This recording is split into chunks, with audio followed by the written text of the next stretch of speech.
Pork ribeye. Never heard of her. I've never cooked pork ribeye before. Is that you? Don't be that person. Let's change that up, because pork ribeye in the food world is like a cheat code. It is the best thing ever. It's cheap, it's really easy to cook, and it pairs well with lots of different things. I'm going to be making pork ribeye with a tarragon, mustard and parmesan sauce with a honey, apple and tomato cooked relish. Doesn't that sound fucking beautiful? Good day, my name is Jared and welcome to Cool Beans TV. Let's get into it.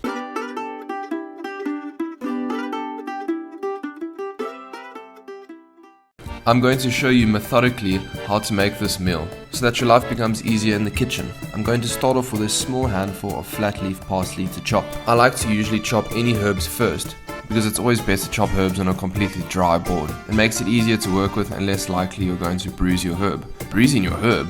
Bruising parsley is when you don't cut it well so that the knife doesn't cleanly slice through the herb. It bruises it. It's quite simple, so it makes a damp green mess. Not what you want. After you successfully chop your parsley, set it aside. Grab half an onion, start dicing it. We want this very fine. If you're weird, you can keep the pieces bigger, but that's if you're weird.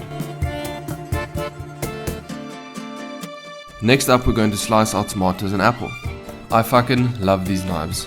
It's a best friend for a lot of chefs, so I would recommend getting one. For my tomatoes, I'm going to cut them into 3, like so.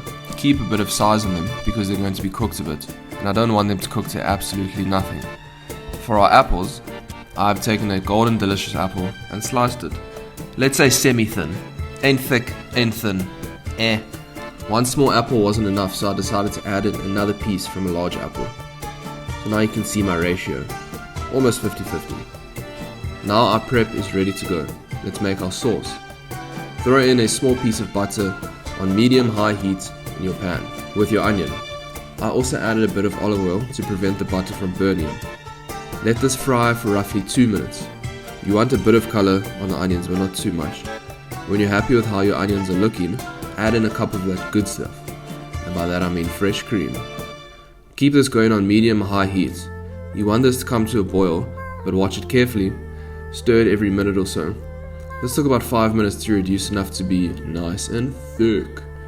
Now, because I'm so special, I have this beautiful tarragon mustard from France. Ooh, bougie. Yeah. Oh my god. Ooh. I added in a heaped teaspoon, and then I proceeded to add in another heaped teaspoon of whole grain mustard, which took me a while because I was finishing the jar. Give it a good old stir and chuck in some salt and pepper. I used white pepper, use black pepper if you like, I don't discriminate. Chuck in half of your chopped parsley and shave in a nice amount of parmesan cheese. And that's it. Away you go, you rascals. Your sauce is good to go. Keep it aside.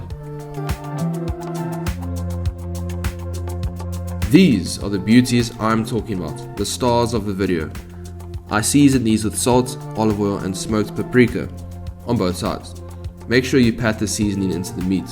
Then get a skillet on high heat with just a little bit of olive oil and start frying these suckers.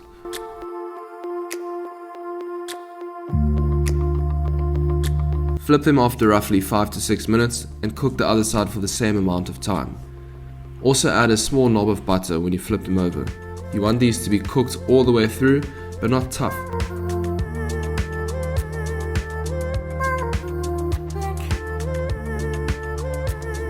I have a trick.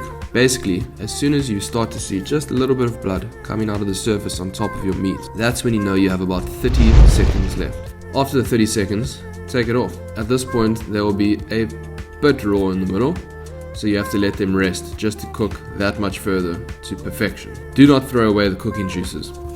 Add a piece of butter to the pan and throw your apples and tomatoes in. Season with salt and a generous spoon of honey. Cook it for about 3 minutes. This is going to be your best friend from now on when you eat pork. Trust me.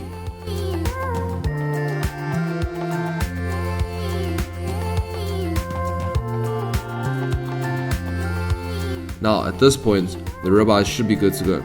Slice them up, plate your wonderful dish. If you learned something new or just enjoyed this video, subscribe to my shit.